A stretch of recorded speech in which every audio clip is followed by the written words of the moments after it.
Therefore, me mamuni akwaba eba Melodies TV so na uyo bia one monitor me channel no for the whole of today. Me dinkan posti make us a little rant in the sense a year on since Ghanaian investigative journalist Ahmed Swale and Ahmed Hussein Swale wone anas areme ya wanas juma Nkrofo and Nkrofo mienu bi yesusu say wo moko bo no tio eku a year on still we've not heard anything about the death. Now I thought I was the only person disappointed about this particular story, not knowing Ahmed Swale ne family kra ababonten edensem ababetuga ade one more can and say they are very, very disappointed in Akufo-Addo and Bawumia led MPP administration because they are not doing enough. The family feels they are not doing enough to bring the perpetrators to book. Now, in an interview with City FM, a one client has said, "No, Ahmed Swale ne brother, a friend Ibrahim Kamilu Tahidu. Asema wakan and say, Wosha ebusianfo no eyade asem we ahye omo akome mu a eyomo ya pa say a year on after an investigative journalist was killed. Even the Attorney General does not remember the data Ahmed Swale ye born itio ekuno. Obi be bisa say na ne brother no eba ne sen e na wo hu say Attorney General no on remember date no. Sebe Attorney General no Oshini Trimwa was then who said, oh, Attorney General doesn't remember the date because who will be Trimwa and I'll be who say the person knows this or the person doesn't know this. Now, we am a margin akubibi so. Now I think say and hunting a worker sir. I remember say Enchebia the Attorney General call Parliament. Now Attorney General call a year Parliament one. Now say wo bobon sem so ye be the questions or kekake kan sem. Na eho ena trese yebisa no Ahmed Swale ni wo ne ho na wentumi ankai date ne kra ambo intimi susu se eno so ena Ibrahim Kamilu Tahidu what they can say even the top person in this government as an Attorney General no one kra no wonim the date of a year Ahmed Swale data wo free mu na me person me ready a quotation be a tremor na yeni ayeshe ensema family no omode tuja was in fact the family is very disappointed in the security services and the government itself. Was it ebusiano just say asemwe eyade a eyomo ya na they are disappointed omuni ewu and are disappointed you can't say wotwi mu. I think it's a disgrace eniwo but disappointed just say ebia we need that so say ne pa kono be ya den ne pa kono anye na no mo need that so say at least the security services and the government name the government itself no they are disappointed in the security services and the government itself was say it looks like they are not interested in the case and it's here for ade we there me obi a me penekre ne kra wo ho a yemfa nto ho. It's here for Monka Nekre, a year on since Ahmed Swale passed on. Sabin Prediasa. Senia media, I'll not bash the government because it's not any government, no. Ebia, me sana mekano, just to take some slack off the government, no. Mekano say, any government on the responsibility, no. Ghana has say, Senia Aya no Bibia ne de sha by now, so state agencies, institutions were Sanyamano, I was say one more Bagana de Bibia near presidents just because the institutions don't work.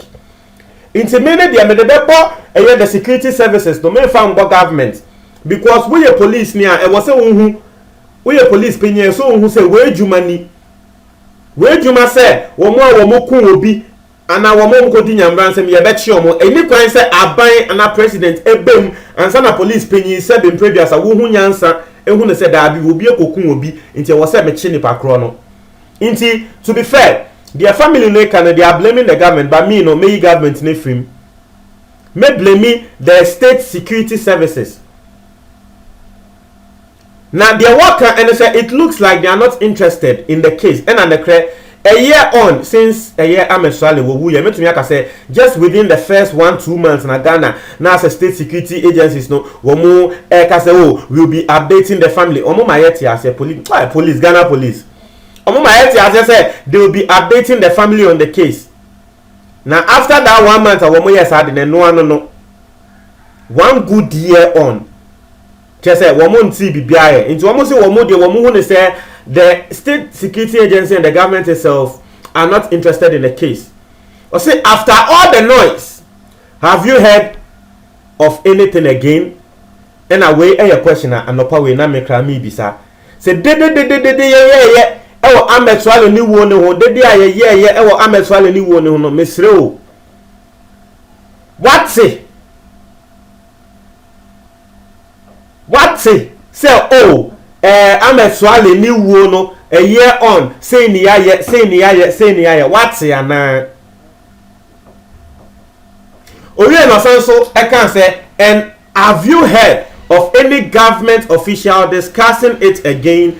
Na just say me e ba ya aban mpanyifo e ka ho asem no sebe what biom say will be e ka ho asem e wo bebi biom ana just say Ghana we there bibia politics na hu hia ye kum nkrofo ye de emfa ye hu nti aho aha nti de make na na wode to as was ho no na was so ka say even in parliament the attorney general could not remember the date my brother was assassinated. It is just like what I was saying, no. Eho na ne bra no wode aka but say attorney general moa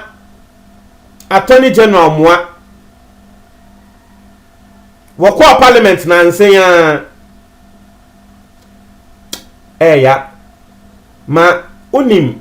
Do you know why this is a big indictment on the attorney general no? Ghana has say how the system works no and they say will be di bonia na police for the Nepal air quarter.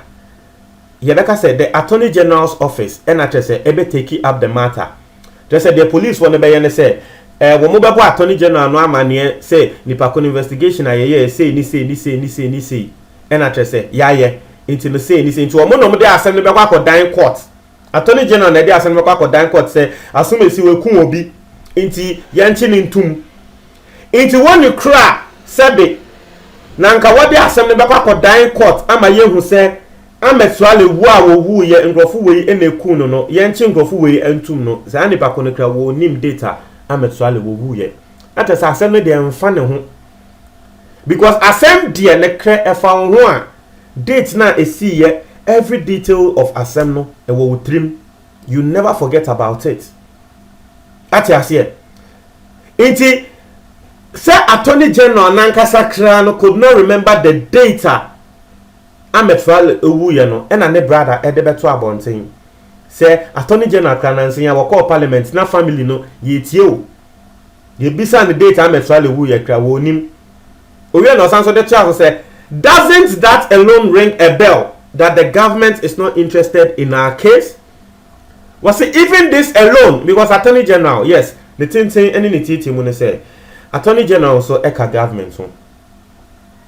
Now was it idea AC enunku to kra etre say government no wo mfa case ho hwe.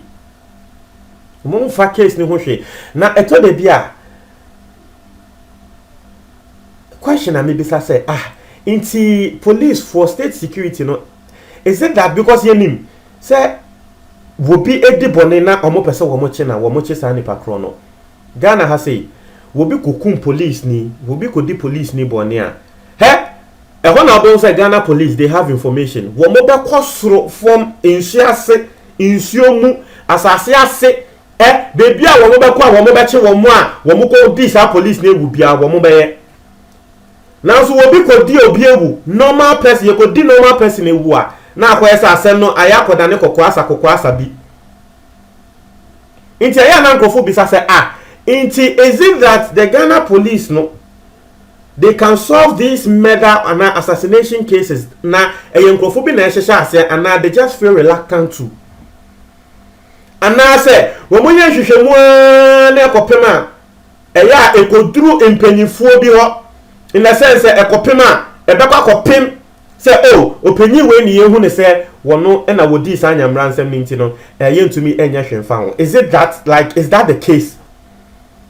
Eno ni asem na if eno enya asem na, then why? Like, why?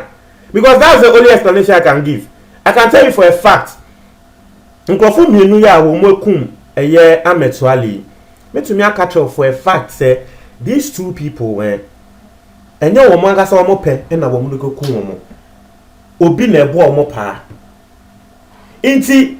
Is it the fact say police for your investigation eya wo mu ko hu say oh nipa we na ebo wo pa na nipa we no senia ebia wo position we we nimti ya de ba abontia ebe and there's a they are not being fair. Obi adiewu, it doesn't matter. Say be pray dia san eye president kra na adiewu a e wo say mra no eni ne di. Nti adan ne ye ho sa.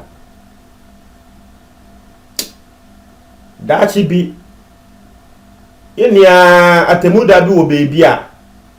Atemuda e wo beebi a. Dachi bi yeni na ye bebu atan yo. Ntwa mo adwon comment box ni mo me da say.